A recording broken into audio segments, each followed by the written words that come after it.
আমরা তো এখন ইমাম হুসাইনকে মহব্বত করি মুখে, কিন্তু কারবালার ময়দানের মধ্যে এমন একটা ঘটনা ঘটেছিল ইমাম হুসাইনের মহব্বতের মধ্যে। এই ঘটনা হচ্ছে এমন একটা হৃদয় বিদারক ঘটনা, পৃথিবীর ইতিহাসের মধ্যে আমার মনে হয় এইরকম ঘটনা ঘটবে না। ইমাম হুসাইনের মহব্বতের মধ্যে নিজের মা আপন সন্তানকে কুরবানি করে দিয়েছেন, নিজের স্বামী আপন বিবিকে কুরবানি করে দিয়েছেন, আপন বিবি নিজের স্বামীকে কুরবানি করে দিয়েছেন। আজীব ঘটনা। সেটাকে ইমাম হুসাইন রাদিয়াল্লাহু তাআলা আনহু যখন 3 মুহররম কারবালার ময়দানের মধ্যে প্রান্তরের মধ্যে গিয়ে তাঁবু টাকলেন, লম্বা ঘটনা আমি সংক্ষেপে বলি। তাঁবু টাকলেন কারবালার ময়দানের মধ্যে 3 তারিখ, মুহররমের 3 তারিখ যখন ইমাম হুসাইন ওইখানে অবস্থান করতেছেন, তখন ওই কারবালার আশেপাশের ঘরগুলা থেকে যখন কেউ ইমাম হুসাইনকে সাহায্য করার জন্য বের হচ্ছে না, তখন একজন বৃদ্ধ মহিলা দেখলেন ইমাম হুসাইন কারবালার ময়দানের মধ্যে কি তাঁবু টেকেছেন, নিজের পরিবার পরিজনদেরকে নিয়ে দুঃখের মধ্যে আছেন। ওই বৃদ্ধ মহিলার একটা সন্তান ছিল, তার নাম হচ্ছে আব্দুল্লাহ ওয়াহাব কলবি। ওয়াহাব কলবি, তার নাম হচ্ছে কি ওয়াহাব কলবি। তো ওয়াহাব কলবি বিয়ে করেছিলেন মাত্র হচ্ছে 17 দিন, বিয়ে করেছেন মাত্র 17 দিন। এই 17 দিনের মাথায় ইমাম হুসাইন কারবালার ময়দানের মধ্যে গিয়ে উপস্থিত হয়েছেন। যখন ওয়াহাব কলবির মা ইমাম হুসাইনকে কারবালার ময়দানের মধ্যে দেখেছেন, তখন হঠাৎ করে ওই ওয়াহাব কলবির মার অন্তরের মধ্যে ঈমানটা এমনভাবে জাগ্রত হলো, ওই আব্দুল্লাহ ওয়াহাব কলবির আম্মা বৃদ্ধ মহিলা তখন ইমামে হুসাইনের খবর পেলেন কারবালার ময়দানের মধ্যে ইমামে হুসাইন অবস্থান করতেছেন। আব্দুল্লাহ ওয়াহাব কলবির আম্মা ওই বৃদ্ধ মহিলা ওয়াহাব কলবির ঘরের মধ্যে গিয়ে ডাক দিলেন, ও আমার সন্তান, ঘর থেকে বের হয়ে যাও, ঘর থেকে বের হয়ে যাও। ওয়াহাব কলবি ঘর থেকে বের হলেন, আম্মা থেকে জিজ্ঞেস করলেন, ও গো আম্মা যান, কি দরকার একটু বলেন না, কেন ডাকলেন? ওই ওয়াহাব কলবির মা বৃদ্ধ মহিলা আব্দুল্লাহ ওয়াহাব কলবিকে ডাক দিলেন, ও ওয়াহাব কলবি, আজকে তোমার কাছে আমি একটা ঋণ চাইব। দুনিয়ার জমিনের মধ্যে মায়ের দুধের ঋণ কেউ শোধ করতে পারে না, সন্তান কোনোদিন মায়ের ঋণ শোধ করতে পারে না, মায়ের দুধের ঋণ শোধ করতে পারে না। ওই ওয়াহাব কলবির মা ওই মুহূর্তের মধ্যে ওয়াহাব কলবিকে ডাক দিল, ও ওয়াহাব কলবি, আজকে যদি তুমি তোমার মায়ের দুধের ঋণ শোধ করতে চাও, তাহলে আমি মা আজকে তোমাকে এমন একটা নির্দেশ দিব, এমন একটা আদেশ করব, ওই আদেশ মানতে পারবে কিনা? ওয়াহাব কলবি বললেন, হায় হায় হায় আম্মা জান, আপনি কি বলেন? পৃথিবীর জমিনের মধ্যে তো মায়ের দুধের ঋণ শোধ করা সম্ভব নয়, আপনি বলতেছেন কাজটা করলে আপনার দুধের ঋণ শোধ হয়ে যাবে। ওগো আম্মা জান, একটু বলেন না কাজটা কি? ওয়াহাব কলবির মা ওই বৃদ্ধ মহিলা ডাক দিলেন, ও ওয়াহাব কলবি, আজকে কারবালার ময়দানের মধ্যে আমার নবীর নওয়াসা সুলতানে কারবালা শাহিন শাহে কারবালা কারবালার ময়দানের মধ্যে তাঁবু ডেকেছেন, এজিদ বাহিনী ইমামে হুসাইনের বিরুদ্ধে যুদ্ধ ঘোষণা করেছেন।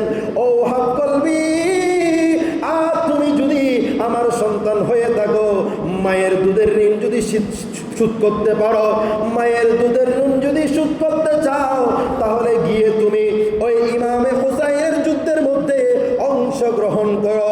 এই কথা বলার সাথে সাথে ওয়াহাব কলবি আম্মাকে ডাক দিলেন, ও গো আম্মা জান, আমার বিবাহ হয়েছে মাত্র 17 দিন। আম্মারে, আপনি যেমন আমার মা, আমার ঘরের মধ্যে আমার একজন নববধূ স্ত্রী রয়েছেন। ও আম্মা জান, আপনার কথা আমি রাখবো, কিন্তু আম্মা আমাকে একটু সময় দেন, আমি আমার স্ত্রী থেকে একটু পারমিশন নিয়ে আসি, আমার স্ত্রী থেকে জিজ্ঞেস করে আসি। এই কথা যখন বললেন, ওয়াহাব কলবি আপন বিবিকে ডাক দিলেন, ওগো বিবি, ঘর থেকে বের হয়ে আসো। বিবি যখন বের হলো, ওয়াহাব কলবি বিবিকে বললেন, ও বিবি, আমার মা নিজের সন্তানের দুধের ঋণ শোধ করার জন্য একটা প্রস্তাব দিয়েছেন। ওগো বিবি, তোমাকে আমি বিবাহ করেছি মাত্র 17 দিন। আজকে 17 দিনের মাথায় আমি ইমামে হুসাইনের সাথে যুদ্ধ করার জন্য কারবালার ময়দানের মধ্যে যাব। যদি আমি শহীদ হয়ে যাই তাহলে তোমার মোহরানা, আমি যে তোমাকে মোহরানা দিব বলেছি, ওই মোহরানাগুলো তুমি কি মাফ করে দিবে কিনা? ওই মহিলা কেমন মহিলা ছিলেন, কেমন ইমানদার মহিলা ছিলেন। ওই মহিলা ডাক দিলেন, ওগো প্রাণের স্বামী, আমি আপনার মোহরানা মাফ করতে পারি, একটা শর্ত রয়েছেন। ইমাম আব্দুল্লাহ ওয়াহাব কলবি বললেন, ও বিবি, কি শর্ত একটু বলো। ও প্রাণের স্বামী, শর্ত আপনাকে বলবো না, আপনাকে বলবো না। কারবালার ময়দানের মধ্যে আমার রাসূলের পাকের নওয়াজা সুলতানে কারবালা, শাহিনশাহে কারবালা, ইমামে আলী মুকাম, ইমামে হুসাইনকে আমার সত্যের কথা বলবো। এই কথা বলে মা সহ, ওহাব কলবি সহ, নিজের স্ত্রী সহ 3 জন মিলে কারবালার ময়দানের মধ্যে চলে গেলেন। যখন কারবালার ময়দানের মধ্যে গেলেন, ওহাব কলবি রাদিয়াল্লাহু তাআলা আনহু তার আম্মাজান বৃদ্ধ মহিলা ইমামে হুসাইনকে ডাক দিলেন, ওগো ইমামে হুসাইন, আমার স্বামী যুদ্ধের ময়দানের মধ্যে শহীদ হয়েছে। আজকে আমার সন্তানকে আমি নিয়ে আসলাম আপনার কদমের মধ্যে কুরবান করার জন্য। আপনি একটু আমার সন্তানকে আপনার সাথে যুদ্ধ করার জন্য নিয়ে নেন। ইমামে হুসাইন কেমন ব্যক্তি ছিলেন? ইমামে হুসাইন বললেন, ওগো আম্মাজান, আপনার সন্তানের সাথে এই মহিলাটাকে। তখন ওই মহিলা বলল, ও ইমামে হুসাইন, এটা হচ্ছে আমার ছেলের বিবি, নতুন বিবাহ করেছেন মাত্র 17 দিন। ইমামে হুসাইন তখন ওয়াহাব কলবিকে বলল, ওগো ওয়াহাব কলবি, তোমার থেকে যুদ্ধ করার দরকার নাই, তুমি চলে যাও, চলে যাও, তোমার বিবির হক আদায় করো। তখন ওই ওয়াহাব কলবির আম্মাজান ডাক দিলেন, ওগো ইমামে হুসাইন, আমার সন্তান লাগবে না, আমার সন্তানের বধূ লাগবে না। ও ইমামে হুসাইন, আমার ঘরের সামনে কারবালার ময়দানের মধ্যে আল্লাহর মেহবুব নবীর আওলাদে পাক শহীদ হয়ে যাবে, আহলে বাইতরা যুদ্ধ করবে, আর আমি বৃদ্ধ মহিলা আমার সন্তানকে ঘরের মধ্যে রেখে দিব। এইরকম হতে পারে না, হতে পারে না। আমার সন্তানকে আমি আল্লাহর রাস্তার মধ্যে দান করে দিলাম, আপনার কদমের মধ্যে কুরবানি করে দিলাম, আপনি একটু কবুল করে নেন না। যখন ইমামে হুসাইন ওহাব কলবিকে যুদ্ধের মধ্যে যাওয়ার জন্য নিজের কাছে ডাক দিলেন, তখন ওহাব কলবির স্ত্রী ইমামে হুসাইনকে ডাক দিলেন, ওগো ইমামে হুসাইন, আমি একটা আপনাকে শর্ত দিতে পারি। শর্ত যদি আপনি মেনে নেন তাহলে আমার স্বামীকে আমি কারবালার ময়দানের মধ্যে যুদ্ধ করার জন্য পাঠাবো। এই কথা যখন বললেন, ইমামে হুসাইন বললেন, ও ওহাব কলবির স্ত্রী, কি শর্ত আমাকে বলো না।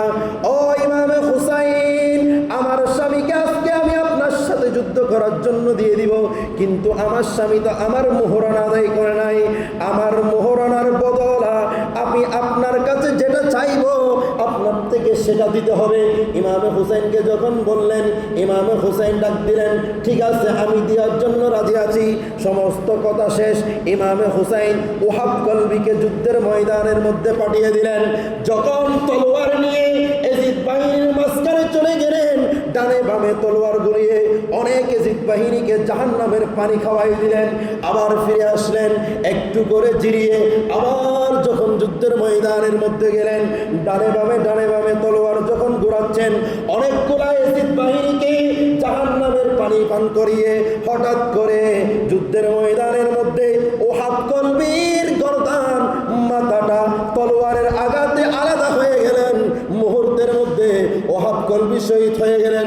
উচ্চ আওয়াজ বলেন না, ইন্না লিল্লাহি ওয়া ইন্না ইলাইহি রাজিউন। মুহূর্তের মধ্যে ওহাব কলবি রাদিয়াল্লাহু তাআলা আনহু ওই যুদ্ধের ময়দানের মধ্যে ইমামে হুসাইনের মহব্বতের কারণে শুধু যুদ্ধের ময়দানের মধ্যে গিয়ে শহীদ হয়ে গেলেন। যখন ওহাব কলবি যখন শহীদ হয়ে গেলেন, তখন ইমামে হুসাইন আরেকজনকে পাঠালেন। কেন? এজিদ বাহিনীরা কি করলেন, ওহাব কলবির মাথাটা নিয়ে ইমামে হুসাইনের তাবুত দিকে নিক্ষেপ করলেন। আমরা যেভাবে পাথর নিক্ষেপ করি, ঠিক একইভাবে ওহাব কলবির একজন মানুষের মাথা, সাহাবিয়ে রাসূলের মাথাটা নিয়ে ইমাম হুসাইনের তাবুর দিকে, আস্তানার দিকে, কারবালার ময়দানের দিকে যখন নিক্ষেপ করলেন, ওহাব কলবির মা, গর্ভধারিণী মা একটুও কান্না করেন নাই। ইমাম হুসাইনের কদমের মধ্যে বলেন, ওগো ইমাম হুসাইন, কাল কিয়ামতের ময়দানের মধ্যে আমি বলতে পারবো নবীর জন্য আমার স্বামীকে আমি যুদ্ধের ময়দানে শহীদ হওয়ার জন্য পাঠিয়ে দিয়েছি, আর নবীর আহলে বাইতের সাথে আমার সন্তানকে আমি যুদ্ধের মধ্যে পাঠিয়ে আমার সন্তান আহলে বাইতের মহব্বতের মধ্যে পড়ে আমার সন্তানের জানটা কুরবান করে শহীদ হয়ে গিয়েছেন। এই কথা যখন ওহাব কলবির মা বললেন, তখন ওহাব কলবির যে স্ত্রী ইমাম হুসাইনকে বললেন, ওগো হুসাইন, আমার একটা তো শর্ত রয়ে গিয়েছেন। আমি আপনাকে বলেছিলাম আমার স্বামী যদি যুদ্ধের ময়দানের মধ্যে শহীদ হয় তাহলে আমি আপনার কাছে যা চাইব আপনি তা আমাকে দিবেন। যখন এই কথা বললেন, ইমাম হুসাইন বললেন, ওগো আম্মাজান, ওগো মহিলা, ও ওহাব কলবির স্ত্রী, তুমি কি চাও? আমি ইমাম হুসাইন থেকে তোমার কি চাওয়ার আছে তুমি বলো। ওই মুহূর্তের মধ্যে ওহাব কলবির স্ত্রী, যে সাহাবীর মাথাটা নিজের শরীর থেকে আলাদা করে ফেলেছিল ইয়াজিদ বাহিনীরা, তিনি বললেন, ও ইমামে আলী মকাম, আমার স্বামীর স্যার মুবারকটা, আমার স্বামীর মাথাটা একটু আমাকে দেন। যখন নিজের স্বামীর মাথা নিজের হাতের মধ্যে নিলেন, কত কষ্টের একটা সময়, কত কষ্টের একটা মুহূর্ত চিন্তা করেন না। আপন বিবি নিজের চোখের পানি ছেড়ে ইমাম হুসাইনকে ওই সেরের মাথাটা, ওহাব কলবির মাথাটা দেখিয়ে বলতেছেন, ওগো ইমামে আলী মকাম, আপনার কাছে আমি জান্নাত চাই না, আপনার কাছে আমি ধন সম্পত্তি চাই না, আপনার কাছে আমি কিছু চাই না। আমার স্বামী আজকে ছেড়ে বিদায় আপনার জন্য যুদ্ধ করে কারবালার ময়দানের মধ্যে শহীদ হয়ে গেছেন। ও ইমামে হুসাইন, আমার স্বামীর মোহরানার বদলা আল্লাহর কাছে একটু দোয়া করেন না। এই মুহূর্তের মধ্যে আজরাইলকে পাঠিয়ে আমি আমার স্বামীর সাথে আমার জানটা কুরবান করে এই কারবালার ময়দানের মধ্যে ইমামে হুসাইনের সাথে সাথীদের সাথে আমি মহিলাকে যেন শাহাদাতের মৃত্যুবরণ হিসাবে আল্লাহ আমাকে শাহাদাতের মুখ দিয়ে যেন এই মুহূর্তের মধ্যে আমার জানটা কবুজ করে ফেলেন। এই কথা বলার সাথে ইমামে হুসাইন যখন আল্লাহর দরবারে হাত তুললেন, ওগো রব্বুল আলামিন, আমি ইমামে হুসাইনকে ভালোবেসে ওহাব কলবি নিজের জানটা কুরবানি করে দিল। আর ওহাব কলবির স্ত্রী চাচ্ছেন আমি ইমামে হুসাইনের আহলে বাইতের ভালোবাসা অন্তরের মধ্যে রেখে এই মুহূর্তের মধ্যে শাহাদাত বরণ করার জন্য। ও আল্লাহ, যদিও বা ওহাব কলবির স্ত্রীর হায়াত যদি লম্বাও থাকে, এই মুহূর্তের মধ্যে আপনি আজরাইলকে পাঠিয়ে ওহাব কলবির স্ত্রীর জানটা কুরবান করে ওহাব কলবির স্ত্রীর জানটা কবজ করে আল্লাহ তুমি তাকে শাহাদাতের মর্যাদা দান করে দাও। মুহূর্তের মধ্যে ইমাম হুসাইন দোয়া করার দেরি, মুহূর্তের মধ্যে আজরাইল আসমান থেকে জমিনের মধ্যে এসে ওই ওহাব কলবির স্ত্রীর জানটা কবজ করে কারবালার ময়দানের মধ্যে ইমামে হুসাইনের মোহাব্বতের মধ্যে, ইমামে হুসাইনের কদমের মধ্যে, সুলতানে কারবালার কদমের মধ্যে স্বামী স্ত্রী দুইজনে আল্লাহর রাস্তার মধ্যে শহীদ হয়ে গিয়েছেন। উচ্চ আওয়াজে বলুন না সুবহানাল্লাহ। সালাতুন ইয়া রাসূলুল্লাহ, সালামুন ইয়া। ওই কারবালার ময়দান ইমাম হুসাইনকে, তখন যারা ইমাম হুসাইনের পক্ষে ছিলেন তারা ইমাম হুসাইনকে কিভাবে ভালোবেসেছেন।